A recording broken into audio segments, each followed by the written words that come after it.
Again, uh, welcome everyone to our final quarterly presentation of 2025 for Coffee and Quality. Today's topic is finding your source of truth, aligning internal data practices. Before we get into this awesome content, we do have a few commercials and things to get through. So first and foremost is our coffee and quality ground rules. So as always, this is a safe place to learn and grow. We want you to have an open mind and heart. And because this is such a robust group of nonprofit professionals here, we want to make sure that you participate by sharing your knowledge, but also understand that this is an invitation and not obligation. We do have some breakout groups and places for you to share and a safe place to ask questions. So please feel free to do so today. All right, now on to a couple of commercials. So if you're not already on our Teams channel, please make sure that you add your email address to the chat so that we can get you added after the presentation.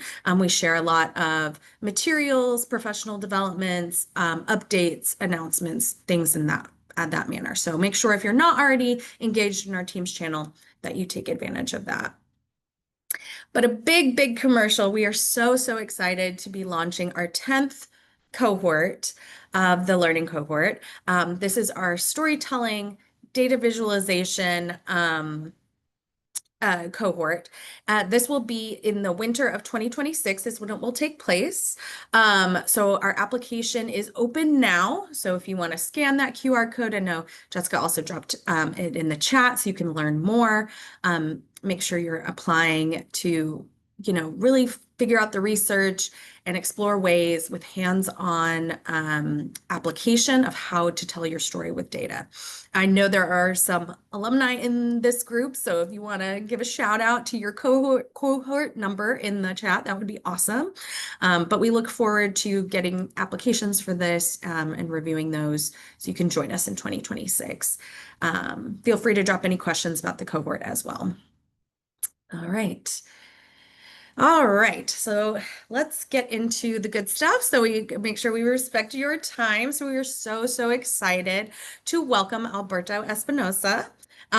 So Alberto is the founder of Plot and Learn, a consulting firm that helps mission-driven organizations use data and evaluation to learn, improve, and grow.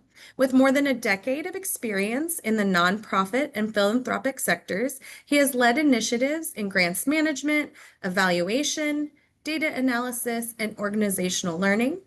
Previously, Alberto served as the Knowledge and Learning Manager at Peak Grantmaking and held roles at the Valley Baptist Legacy Foundation, Healthier Texas, and the local Small Business Development Center.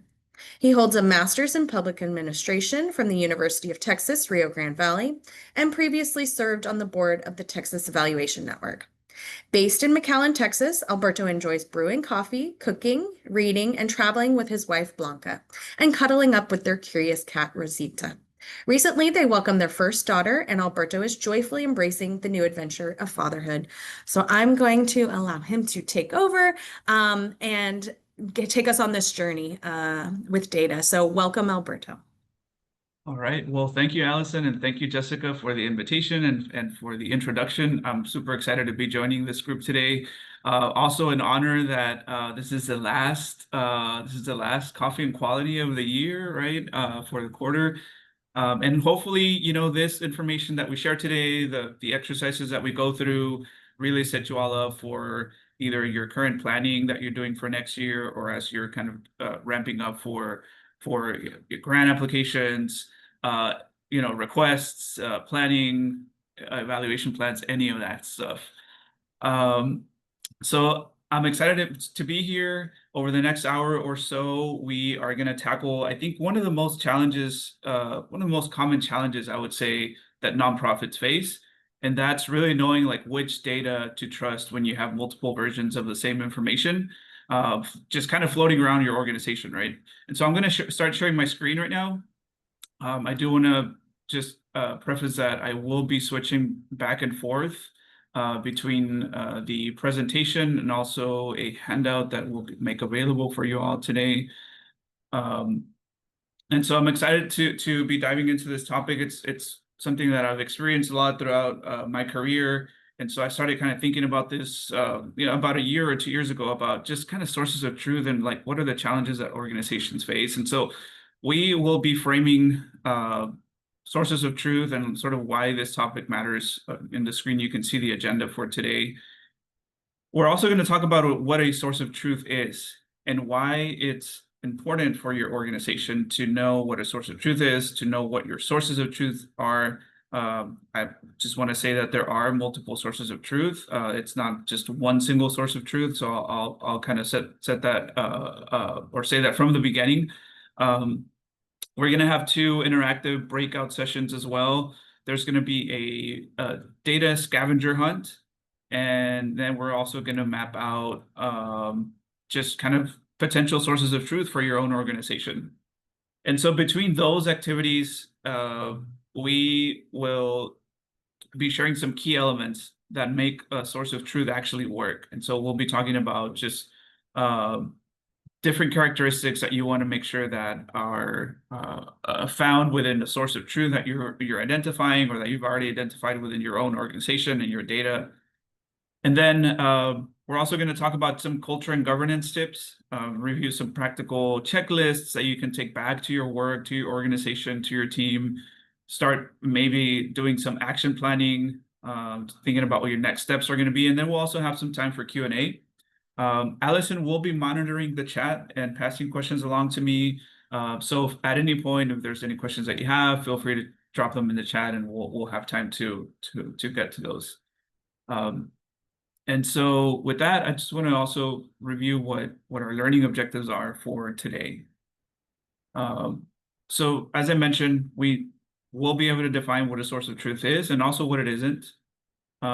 You'll have an opportunity also, and you should be able to identify like problem areas in your own data landscape, whether how you're collecting data, whether it's how you're managing data, whether how you're analyzing data or even presenting data to stakeholders. You'll have an opportunity to kind of think about what issue areas are arising in your own work and in your own data.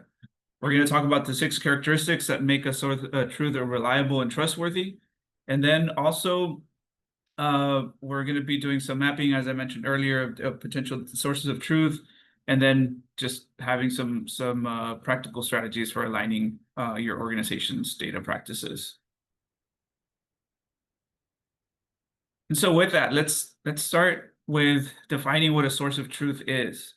So, and this is, by the way, a sort of a definition that I've been thinking about and I kind of, came up with. But a source of truth, and there's a lot of information out there, but as I was kind of gathering and looking at what other people have said and thinking about my own work, I feel like a source of truth is sort of the official, agreed upon and maintained place where your organization goes to look at data and information, right? And that's where data lives. That's where you're pulling from to either present to the board or submit information to a funder in a grant application or in a progress report. And let me break this down a little bit. So official, what I mean by that is that your organization has explicitly designed this as the place to go to look at that data. It's not just something that data happens to live in, or it's not just a spreadsheet where, hey, we've been doing this for several years, and our data manager has been keeping track of this, and this has been intentionally chosen as the place for you to go to look at your data.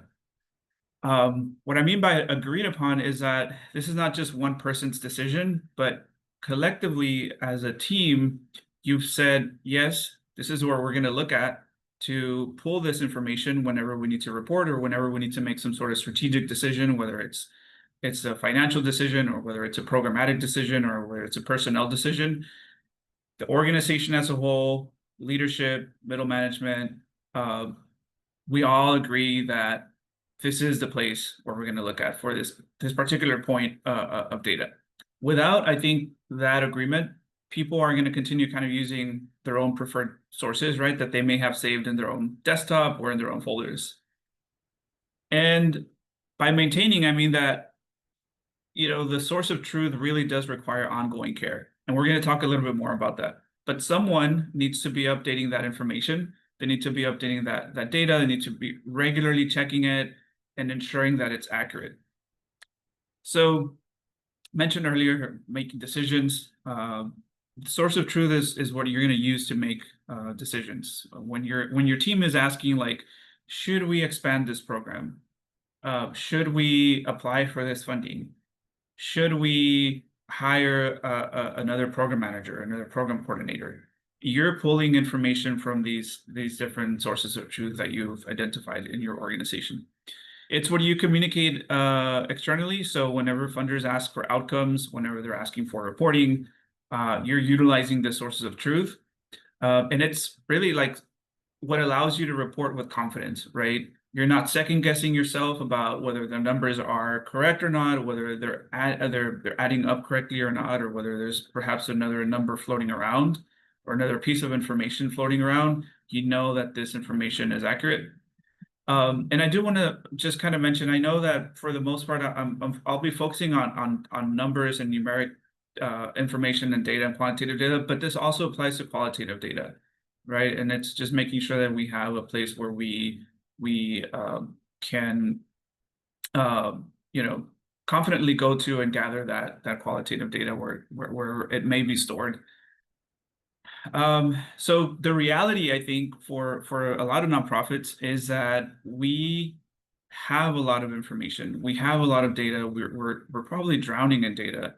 And you have databases, you have spreadsheets, you have CRMs, you have perhaps, depending on the type of organization that you are, you may have electronic health record systems that's collecting data from clients. You have slide decks for board presentations, you have annual reports, you have a lot of data. There's a lot of information just kind of floating around. I think the challenge for a lot of organizations is not that they don't have data, but it's just that they don't know exactly which one is the one to utilize to make that final decision or the final report. And so let me ask you this. I'm going to pause for a little bit and think about this for a moment. If I walked into your organization today and I asked 3 different people on your staff, like, how many people did you serve last year? Would I get the same answer from all 3? I'll pause there for a little bit. Think about that. If you want to answer in the chat, that's fine. Let's see. I'm going to pull up the chat just to see what's going on here.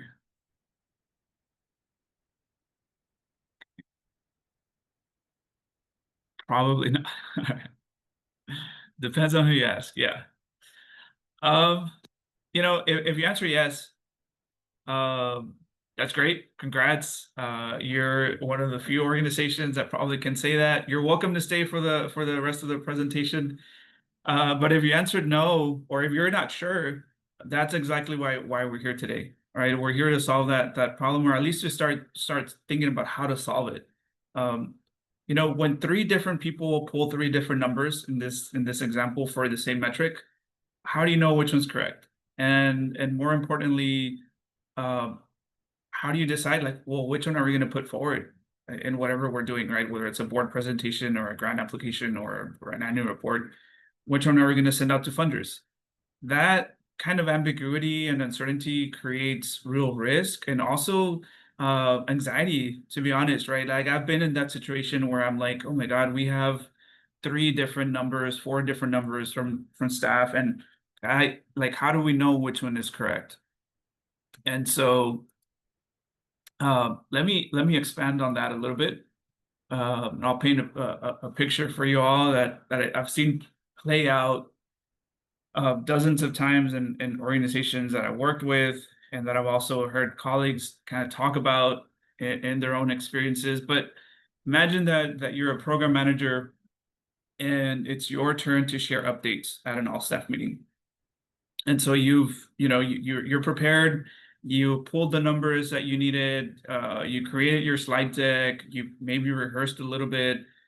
And so you've been working on this presentation and on these numbers for for a few days. And so, you go into the meeting, you confidently say, hey, here are our KPIs. We've served 212 participants. Our completion rate for the program is 78%, and we have a 92% satisfaction score or rating from our participants. And so you feel really good, right? These numbers are showing impact. They're showing that your program is working. They're showing that you're making some progress in your program. But then a colleague from the development team, and I don't mean to signal out development. You can you know pick whoever you want in your team. Someone speaks up, and they're not trying to be difficult, right? They're genuinely confused, and I've seen this happen. And they say something along the lines of, "Well, that's very interesting, but we used a different number when we sent out our monthly newsletter last week." And they're kind of confused. Are these numbers different? Are we tracking different things? And so suddenly you're also confused. You're pulling numbers. Do you know where did I pull these numbers from? Like, where did they get their numbers from?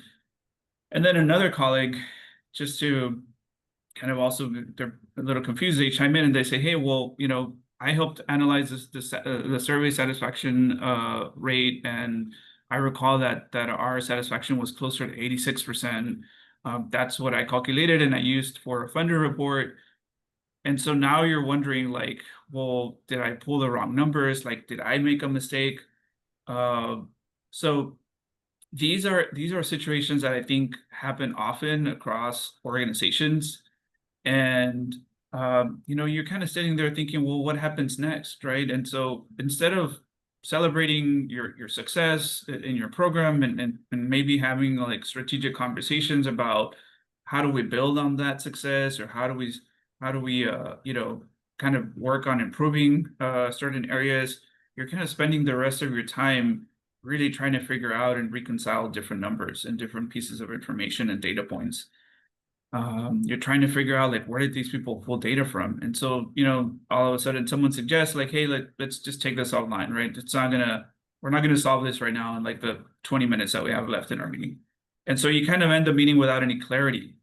And this scenario really, in my opinion, like it really erodes credibility in multiple ways, right? Leadership is probably wondering, like, can we trust any of these numbers? If funders kind of see numbers kind of floating around, they may also be wondering, like, what's going on. Program staff also, in my opinion, it's probably one of the most damaging things out of all of this, is that they're having to spend a lot of time either defending their data or playing detective to kind of figure out, like, okay, well, which piece of information or number or data is correct, instead of focusing their time on and efforts on other things. And so, how many of you have lived through a scenario like this, whether you were the one reporting or you were the one kind of confused and said, "Hey, I have a different piece of information or data. I'm curious." You don't have to raise your hand, but just kind of sit with it, think about it.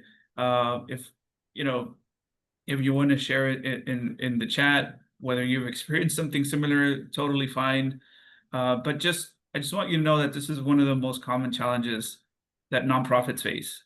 And so it is fixable, and that's what we're going to focus on in the next few slides. But yeah, I'm seeing some messages in the chat.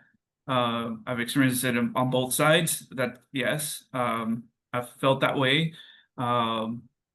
Currently addressing an issue just like this, yes, trying to clean up the data, and it takes up a lot of time. That's especially for the person that's kind of in charge of either reporting or like somehow like they're uh, in charge of like managing the data, cleaning it, analyzing it, presenting it, visualizing it. They're the ones that are probably spending a lot of time trying to figure out, like, where did we go wrong, like reconcile different spreadsheets and different numbers. And so let's talk a little bit about where these problems tend to show up. But I do want to say, like, this sort of table that I have here, it's not exhaustive, and you could probably take any sort of data point or piece of information that your organization is collecting or interested in learning more about, and you could create sort of this follow this sort of example, right, with this table. Um, so let's walk through a couple. I won't do all of them in the interest of time, but let's just start with programs. And we briefly talked about numbers, a number of people served, and this should be straightforward, right? Like unfortunately, here's often what happens. You have perhaps your CRM, whether that's like Salesforce or Apricot or anything else like that, and that's where you're inputting all your data, right? And that should be your source of truth. That's where intake happens. Maybe that's where you're also logging all the services that clients receive. But what actually happens is completely different, right? Sure, you are collecting data there, you are keeping track of data there, but someone in your team creates a manual Excel or a Google Sheet to track something that perhaps the CRM is not capturing well, right? And so these individuals, they mean well, right? They're not trying to make things more difficult for you or anything. It's just more often than not, these are instances where someone is trying to make something work for them because the current system is not working. And so they'll create like a quick reference spreadsheet that's easier for them to update. And so then pretty soon what ends up happening is that that spreadsheet is shared with someone else, and it's now saved in like a couple of different folders. There's one in the shared drive, there's one in like someone's personal folder, and then maybe one that got emailed out, and it reached several people in your team. And so now you have different versions of that data showing up. And so that's one common pitfall, right, that happens. When we talk about, for example, program outcomes, we're talking about changes in skills, in knowledge, in attitudes, behaviors, circumstances of your participants. And usually we collect that information through surveys, right? We kind of want to see, well, what are our participants experiencing? What are they saying about our program, about our services? And you may do this through SurveyMonkey or Google Form or any other survey platform that you're using. Typically these platforms, excuse me, may not be the best ones to like do some analysis, but there's data there, right? That's the point of collection. And so you administer the data, you collect it, and you export the raw data, and you do some analysis on your own, and perhaps you upload that into a database, right? Here's a clean data set that we have for our survey results. It's uploaded into our database. But again, what happens? Someone looks at maybe they export the raw results as well, and they analyze the data slightly different. Someone may exclude incomplete responses, right? Another one is actually including the incomplete responses. And then maybe someone calculates, some sort of metric or a percentage a different way. And so suddenly now, again, you have multiple survey analysis spreadsheets, and they're all telling different stories, right? So I think by now, I think you get kind of the gist of this, right? Like these, yeah, phantom spreadsheets. So I encourage you, like, and we're going to do this in a little bit, but these are common examples that happen across nonprofit organizations. And by the way, I don't know if we have any funders here or any foundations program staff, but I've also seen it on the foundation side of things. Like that's one of the challenges that I had when I worked at a foundation here in South Texas, is that everyone kind of kept a different version of a spreadsheet where we were tracking the grants that we were awarding and like the progress reports that we had assigned for nonprofit organizations. And so I kind of went in there and streamlined everything to make sure that we had one source of truth or data for program staff, program officers. So it's not something that exclusively happens to only nonprofit organization, it also happens to foundations.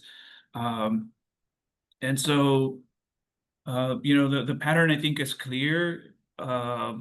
There's like a logical place, right, where the data should live, but in practice, the data has kind of escaped into the wild. And so it's been copied multiple times, it's been modified, it's been summarized, and then it kind of spread across your organization and perhaps even outside of your organization. And so every time that that happens, you're really creating another potential source of confusion for your staff and for other stakeholders. And so what happens when something like that is going on in your organization, when you have multiple sources of truth, there's a real cost. It's not just inconvenience, right? There's some serious implications, in my opinion, about having sort of multiple sources of truth out there.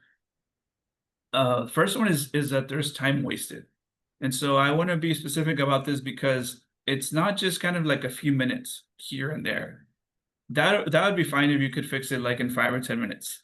But think about when this has happened to you, uh, and how much time you have to spend kind of discovering, like, and tracking down information and different sources where data came from.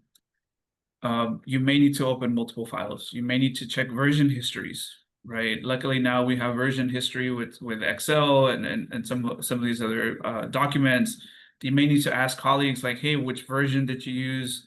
And also just kind of retracing steps through the data entry process, through the analysis, through the reporting process to figure out like how did the program manager arrive at this data, or how did the development officer arrive at this data?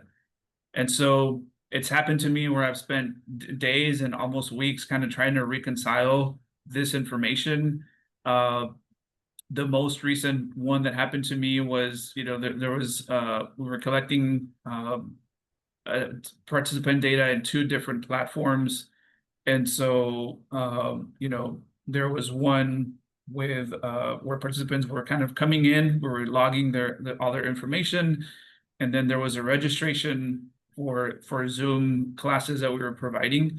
And so, staff were kind of trying to figure out and piece all this information together, and each one of them had multiple ways of doing that. So some were pulling reports from Zoom, some were pulling reports from the CRM that we had where we did client intake.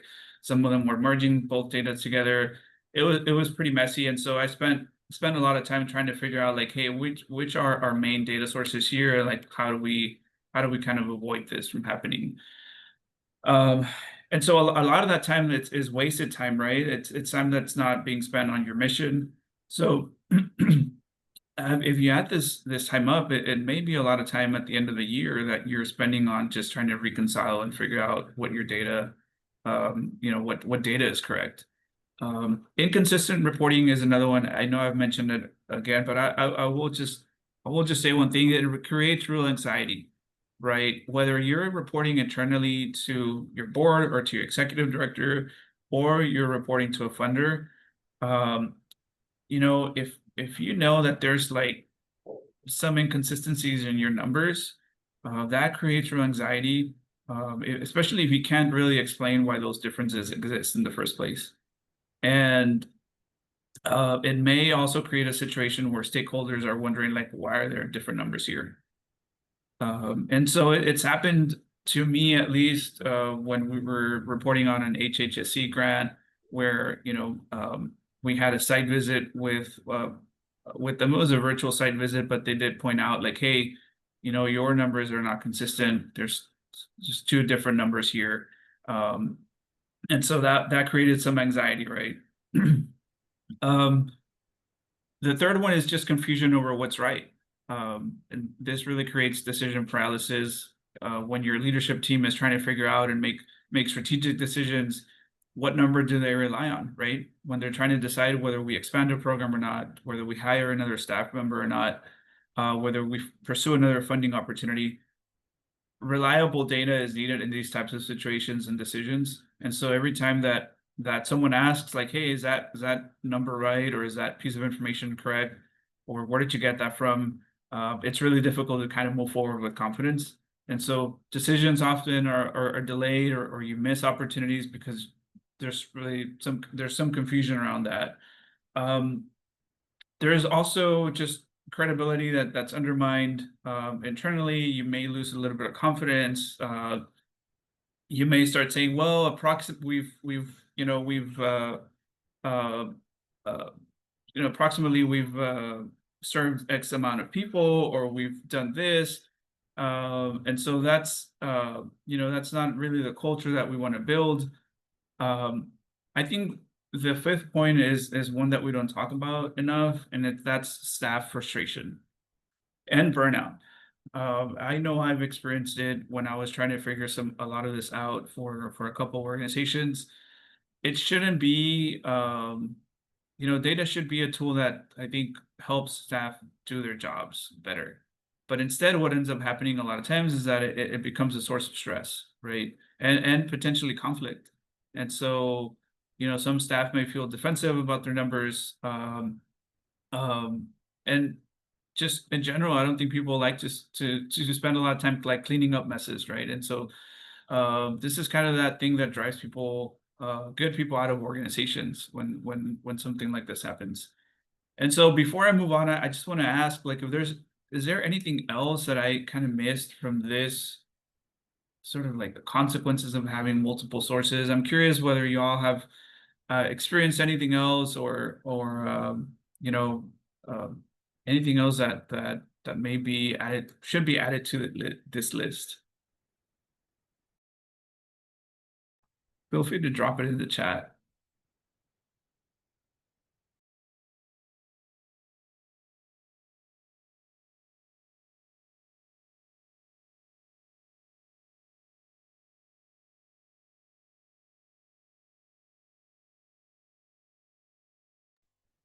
Yeah, anything that y'all have felt in the past when you've been in a situation, um, Yeah. it's pretty frustrating. Yeah, I wanted to just lift up Alberto. Hi, this is Jessica. I think it's the time wasted reconciling different versions.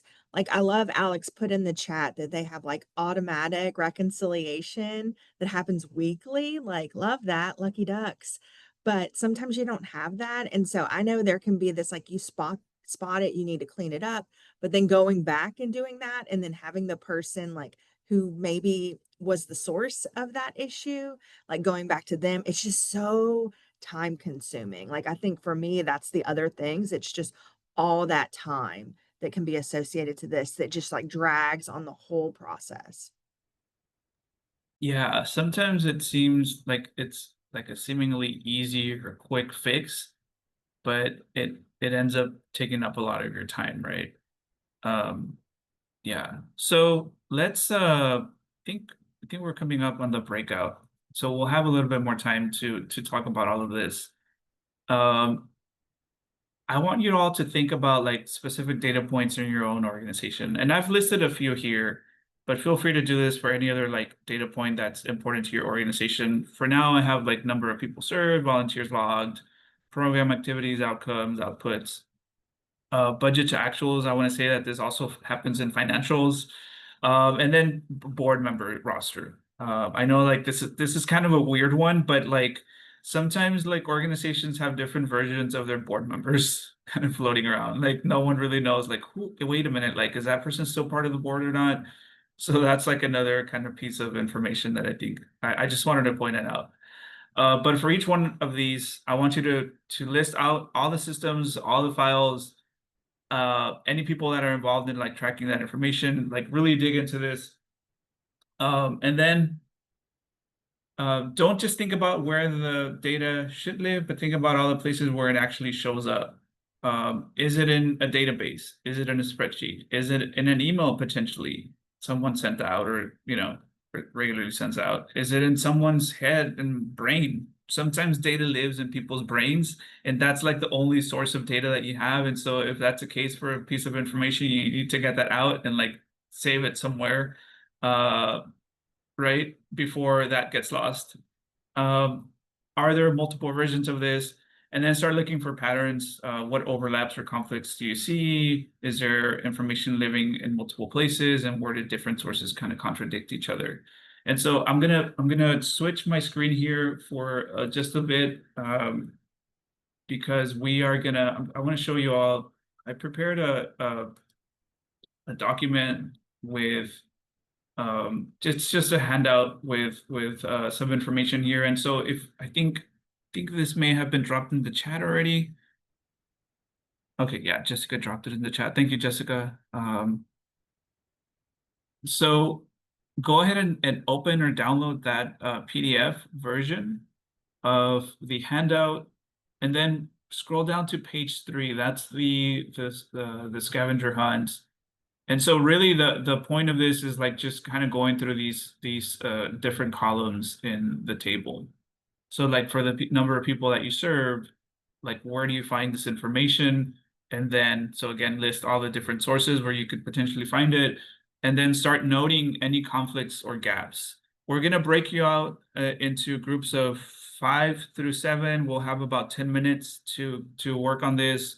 Talk amongst yourself, kind of, you know, you don't have to go through all of these, but try to at least get through 2 or 3 of these examples. We'll come back and we'll share back with the group.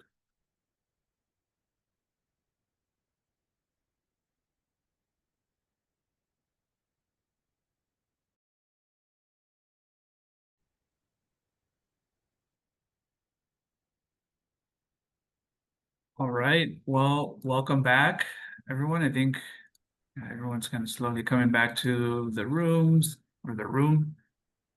Um, I'll give you all a few more seconds to settle back in.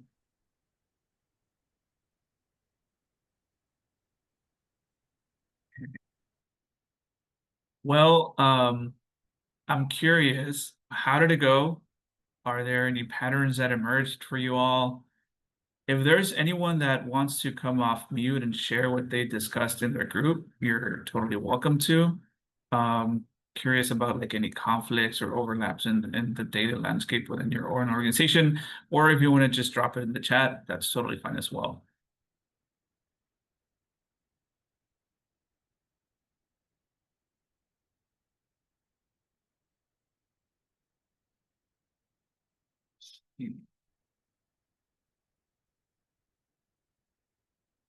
Well, at Anyone? least in our group, we were saying we don't have access to the accounting portion of it, right?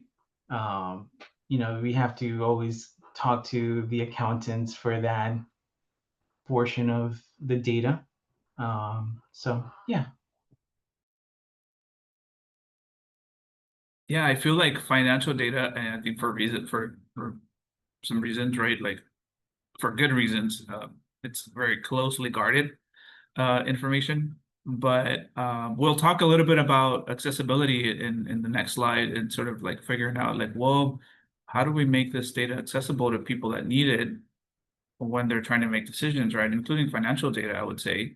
Yeah, you don't need to have it, access to like their accounting software, but is there another place where this accurate data can live, where program staff or directors or whoever it may be can access kind of accurate information, right? Anyone else that wants to share like what you all discussed in your group, whether there are any issues that you uncovered in your own data? I know in our group we talked about just having access, just like Raphael mentioned. Also the timing of the data that's submitted, how that could cause an issue, and then also when funders are requesting information, is it the fiscal year, is it the calendar year, and so those things could kind of get the data off. Calculation, how something may be calculated one way, um, 6 months and maybe calculated a different way. How are you able to leave, as I always talk to my staff about leaving breadcrumbs of, how to calculate these different items. So those were some of the things that we had discussed. Yeah, thank you, Paula, for sharing that. Yeah, it's we're gonna talk a little bit about data dictionaries and like SOPs. I know Jessica mentioned that in a previous coffee and quality session or something, data dictionaries had been discussed as well. But definitely like that's a good idea for the reasons that Paula mentioned about like, hey, how do we calculate this? Are we calculating it differently every time period that we're reporting on this? Data dictionaries, SOPs will help with kind of standardizing that and making sure that you leave something behind in case someone in your team leaves and that was responsible for doing this data, right? And then someone else comes along and needs to kind of pick up wherever the previous person left off. All right, so I want to talk a little bit about just um, you know, what we've talked a lot about just problems, right? And how to identify those problems in your own data. But now let's talk about real solutions. And I want to give you all a pretty simple framework that that you can take back to your own organization, and that I think it's going to make it a lot easier for you to identify those sources of truth, and for your data to work a little bit better. There's 6 characteristics, and I do want to emphasize, like, I think you need all 6 for this to work. These are not optional. They kind of work together as a system. So I want to preface that with making sure that at least you attempt to address each one of these characteristics in your own data. The first one is accuracy. And so what we mean by accuracy is that data is validated and that it's error checked. So it's not enough, I think, to simply have data that exists somewhere. The data needs to be correct, right?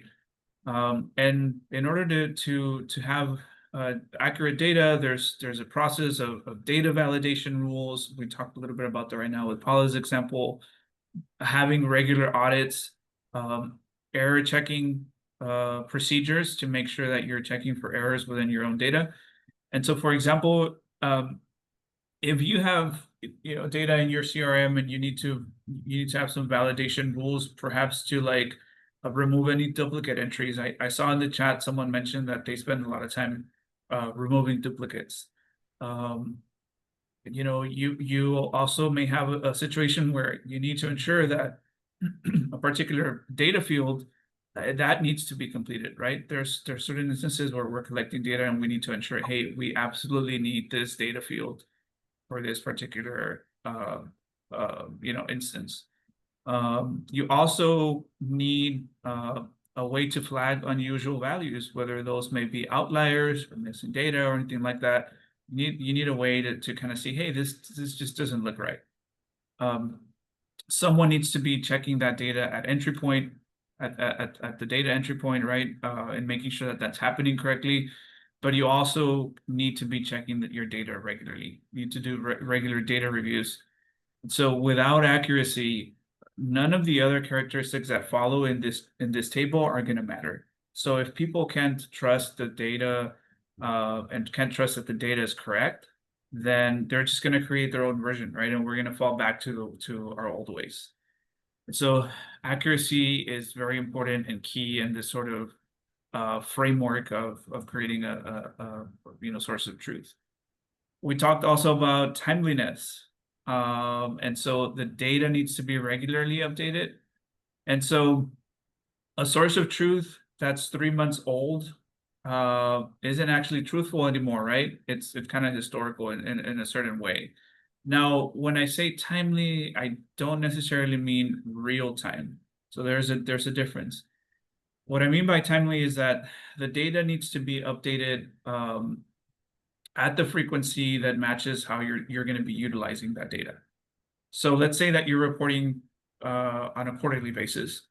So then your source of truth should be updated at least quarterly, perhaps even monthly, but making sure that you're ready for that quarterly report. If you're making, let's say, daily operational decisions, and this tends to be the case with a lot of financial data, then you probably need daily updates. So the key here is that everyone knows the update schedule, like when the data is going to be updated, so that they can rely on it, right? They can rely on that data. If your source of truth is updated weekly on every Friday, as an example, then people in your organization and your team know that on Monday morning when they come to work and they log into the system, the data that they're looking for and that they're looking at from last week is complete and it's accurate. And so data needs to be timely.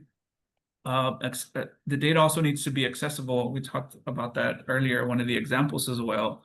And this is more than just having permission to access data. Like, yes, the right people need access to it, but you can't have a source of truth that requires like someone submitting a ticket and then waiting 3 or 4 days or a week or 2 weeks to get that report and get that piece of information. Accessibility, I think, is about usability, right? And so ask yourself, can people actually find what they need? Is the interface that we're running this data in, is it intuitive? Is it easy for them to access it? Is the data presented in a way that makes sense to the end user? There's, I've seen situation where the data technically exists in a system or in a database, but it's really difficult to navigate, and people sort of give up, and they may end up creating their own version. And so this really defeats the whole purpose, right? Your source of truth needs to be a place where it's easy for others to access, to get that information. This shouldn't be hard for them to be able to pull that information and review it. The data also needs to be owned. And so someone needs to be clearly responsible for this source of truth. And I'm not talking about like a committee, right? Like a group of people. I'm talking about like someone in their job description has the responsibility to like maintain the accuracy and the timeliness of the data. Someone who is held accountable if the source of truth is up to date or not, or if it degrades. This doesn't necessarily, I think, mean that like one person does it all the work, but they're managing that process, right? That may involve multiple people. But there's like that single person that's held accountable for it. And so when something goes wrong, or there's a question about the data, or there's some ambiguity, who's responsible, who you can go to and ask, or figure out what's happening. And then just as importantly, I think, when decisions are being made about how to handle certain situations, there's someone that understands the data, that has the authority to kind of make those decisions, at least when it comes to the data. The fifth element is that you document the data. And I think this characteristic is often overlooked, but it's very critical. And so you need to have a source of truth in which there's a standard operating procedure or a data dictionary, documentation that answers questions like, what is it exactly does this metric measure? How are we calculating this? What are we including and what are we excluding from this data? When do we update the data? Who is responsible for this? Where is the data coming from, right? How are we collecting this data? Then how are we manipulating the data if that's the case? And then how are we analyzing it? How are we presenting it? Who's responsible for it? How should we interpret this piece of information? And so without documentation, you end up in situations where different people understand the data differently, right? And so documentation makes also doing regular staff trainings, or even if you have new staff, onboarding a lot easier, because they don't need to rely on on someone's like institutional knowledge to like figure out what this means. There's actually a document that you can point to, and you can let them know like, hey, this is what we mean by this data point or this piece of information within our organization. And then finally, the data needs to be trusted. And so the data needs to be used consistently across your organization. So if your data is accurate, right? If your data is timely, if it's accessible, if you know that someone owns that process and that the data is documented, then people are going to trust it. And so when people trust your data, they're going to use it consistently, right? And so you need to build that trust. Leadership needs to model using the source of truth. When you consistently kind of see leaders utilizing and trusting the official source, everyone else also kind of follows, right?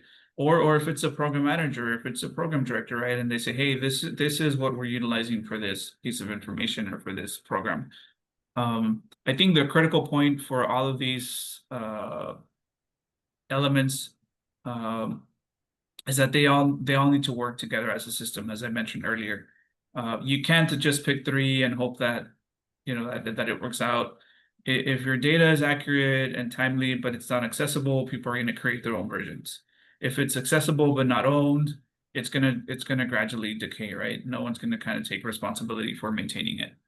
And so you need all of these different elements to work together to create that source of truth. And so we're gonna jump back into our groups. And this time, what we're gonna do is it's kind of a continuation of our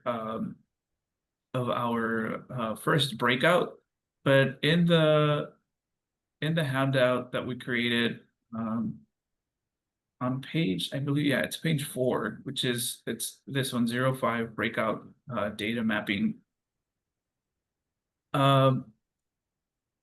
Take some time to think about your organization and like really identify like 2 to 3 key metrics that are important for your organization, like your North Star metrics.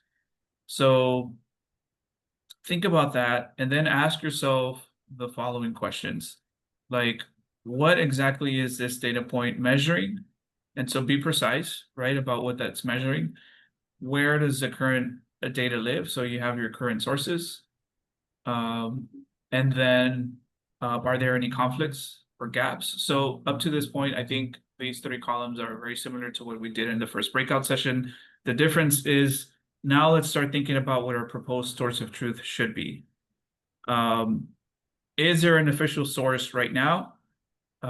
If there is, kind of document it. If you know that data lives in different places, you can kind of have that in your conflicts or gaps column. But if you ask 3 different people in your team, like, hey, where does this data live? And they all point at different places, then you know that there's an issue there, right? And so based on that, then start thinking about like, okay, well, what should our proposed source of truth be? And like, who should be the data steward or the data owner of this data? And so based on what we've discussed, the 6 characteristics, where could this data realistically live in a way that's like accurate, timely, accessible, trusted, documented, and who should be responsible for it? So be very specific. We'll take about 7 minutes to go through this because we've kind of already gotten a head start, but really focus on your proposed sources of truth. Use the worksheet, jot down notes. This really should be sort of more practical, actionable for your own organization, but feel free to exchange ideas with your colleagues in your breakouts, and we'll be back in about 7 minutes.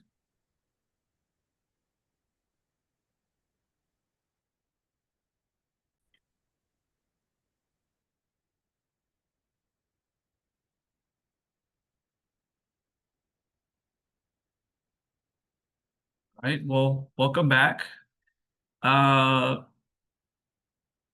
Let's again, as we did earlier, I know we have a slightly smaller group now, and so if you want to come off mute and share what you all discussed amongst yourself, if you want to share and like just talk about like one metric that you identified and that you said, hey, you know what, this metric in my organization needs some work.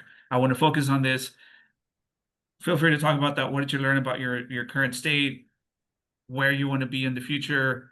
Feel free to come off mute or share in the chat.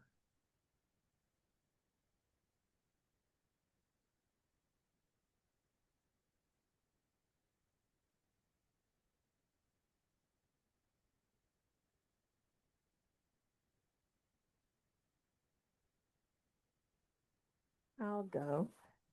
We discussed like in my Head Start program, and Christiana Becky, and in Houston, Texas. So we have to report the number of children in attendance on a daily basis. And every month we give the total to the government. They are so interested in making sure that we hit 85% attendance. And sometimes we run into problems because if the number of children, depending on when they drop, doesn't make it into the database, then our numbers are not necessarily accurate, whatever we're reporting. And so what we have decided to do with those, just to hold the number of drops, to hold reporting them until every Friday of the month. I mean, every Friday at the end of each week. This way, we can just say this is the cutoff. And then at the end of the month, it's that last Friday of the month, that's the data that we report. Yeah, thank you, Christiana, for sharing that example. I think, that's like an example of like a thing where you don't necessarily have to like change the way you're collecting data or like analyzing it. It's just more of an internal decision among your team of like, okay, how are we going to report this out? And just kind of figuring out like what are some of the bottlenecks or what are some of the issues that we're having. You're not changing anything with your data, you're just changing the way you're going to report it. And so I think that's a great example, right? Hey, we're gonna wait until Friday to report this piece of information. Everything else gets reported separately. So that's a great example. And so then you don't have to answer this, Cristiano, or but question like think about this. Is that documented somewhere? Is it in an SOP? Is it in a data dictionary? Do your staff know that that's how you're handling that? It's in our SOP, that's Perfect. when we report it. Awesome. All right. Well, anyone else that wants to share what you all discussed in your group?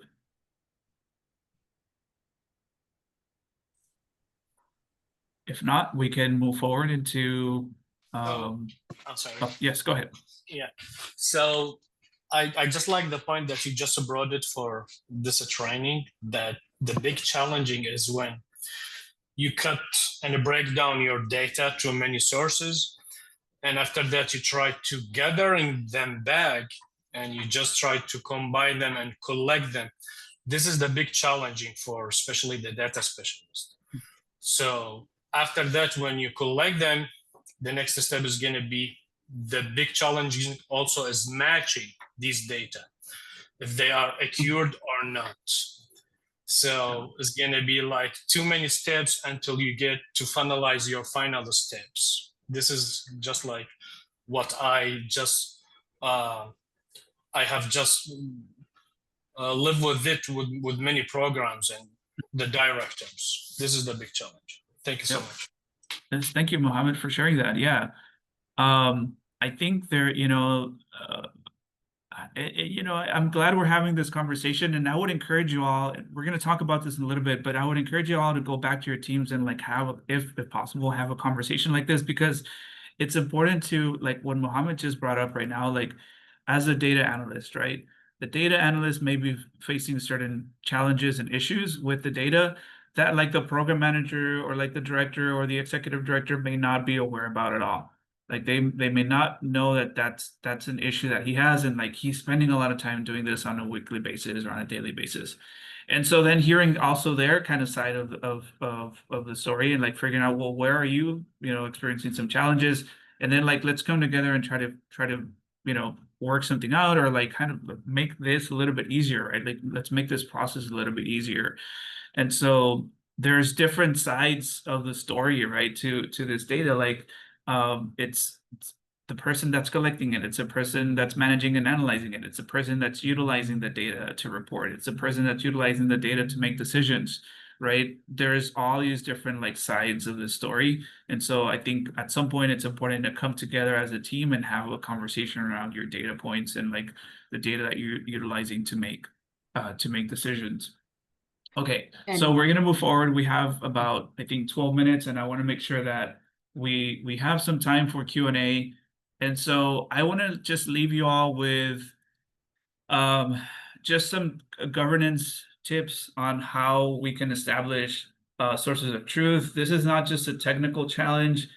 In my opinion, it's also a culture and governance challenge. And so, you could have the best systems in the world, you can have the best software, but if the culture is not there, if the culture doesn't support using the data consistently, you may continue experiencing the same problems. And so I want to give you all just some practical tips that you can take back to your organization. The first one is to start small. And so I think this is the most important advice that I can give you. Like, don't try to fix everything at once. Don't launch like this massive data governance initiative that's going to, tear everything down and then start up from scratch. That can be overwhelming. It can be expensive, and it may fail, right? because it may just be a lot of change all at once. So instead, pick, your top 1 to 3 metrics that are really important for you right now, and start working on those. What are the numbers that your team are consistently using to make decisions? What metrics are appearing every quarter in your board report? What are the data points that your department or departments are consistently using? So really start there, get working on those sources of truth, make sure that they hit each of those characteristics of a trusted source of truth, and then let people kind of experience that, what it's like to have to work with data that's accurate, build some wins, and then you can start building from there and expanding from there. We talked about shared data dictionaries and SOPs. So this is kind of your documentation piece, right? And you don't have to have anything fancy. It can be either a spreadsheet or a document that defines like what each metric is, what it measures, how you're calculating that, where the official source lives. And so, once you have that data dictionary, yeah, even if it's just 1 page, like it really does create value for your organization and for your team. The other one is using source of truth labels or something similar to that. It's simple, but I think it's effective. If in whether it's a file that you're saving online on the shared drive, or if it's a report that you kind of built in your CRM, like maybe adding that source of truth label or official label, whatever language may work for you.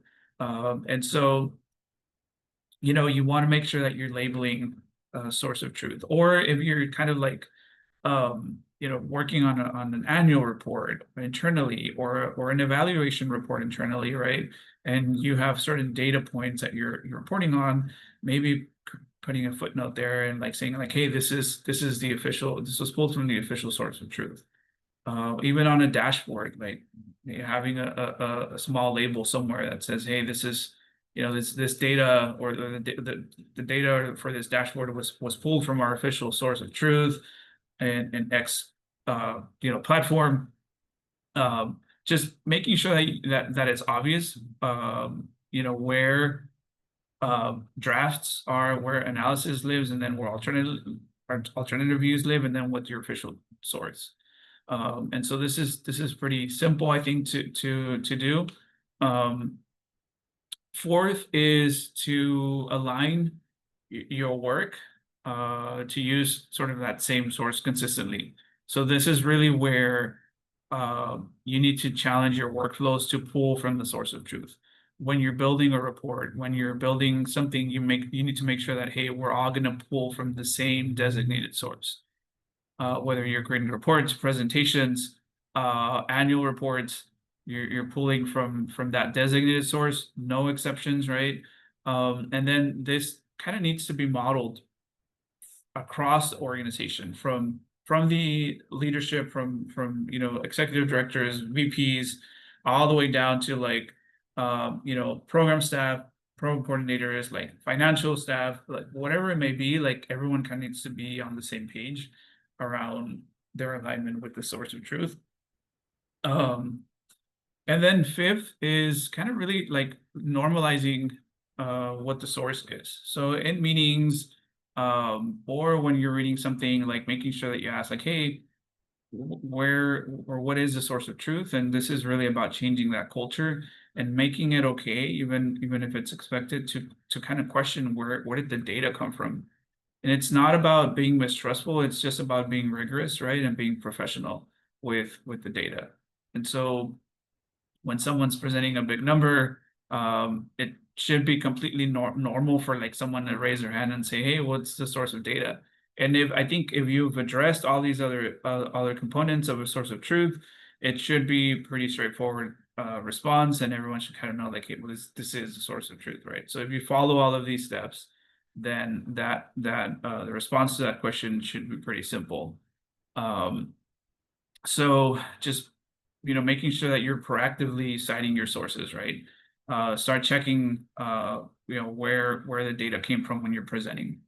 So I think these 5 steps really work together. You can kind of go back to your organization and start small. You won't feel overwhelmed.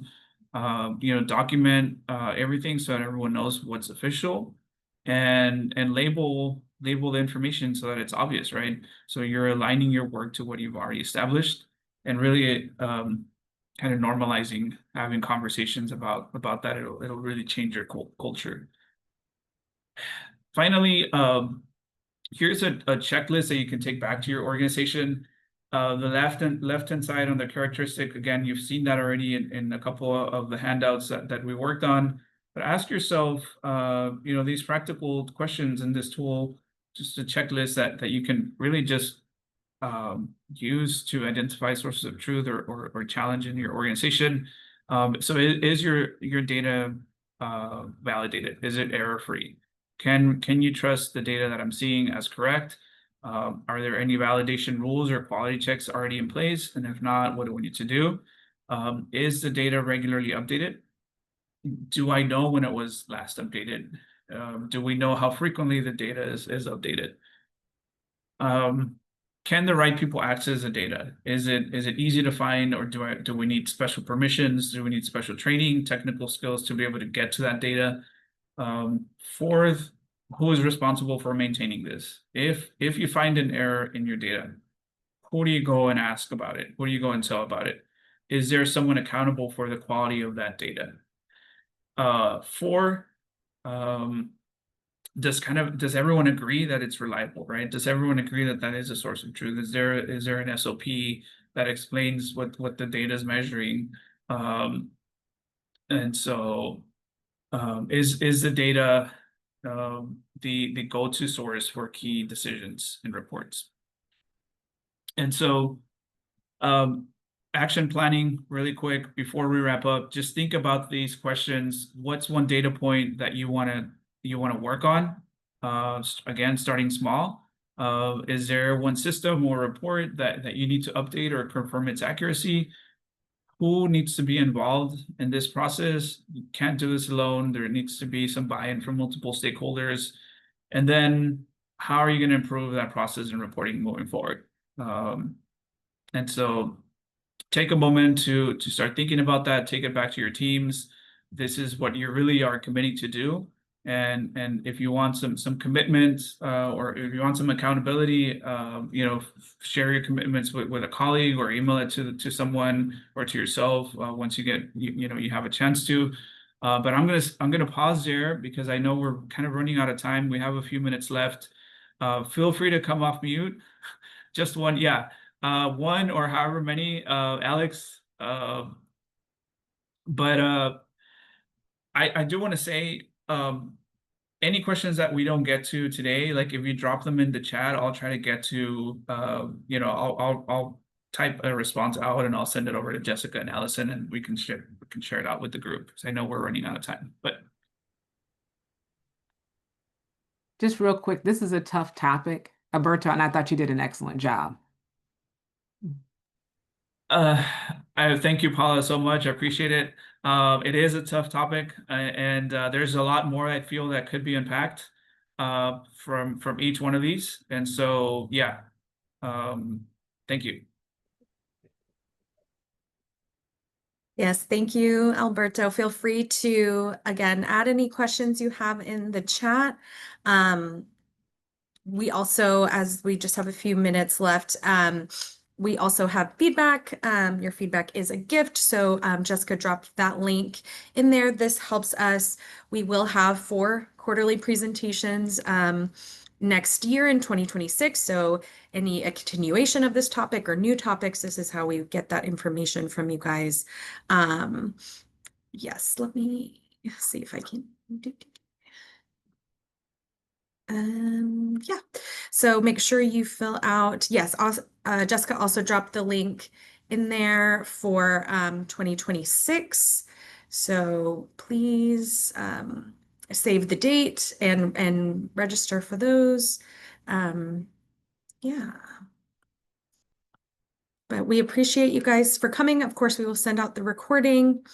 And along with the slide deck and the handout, so if you can print that out and continue working on what you started today. So we really appreciate the Coffee and Quality community coming together today to close out 2025 and really think deeply about our source of truth for data. So have a wonderful rest of your day, and we look forward to seeing you again in 2026 or sooner. Bye, everyone.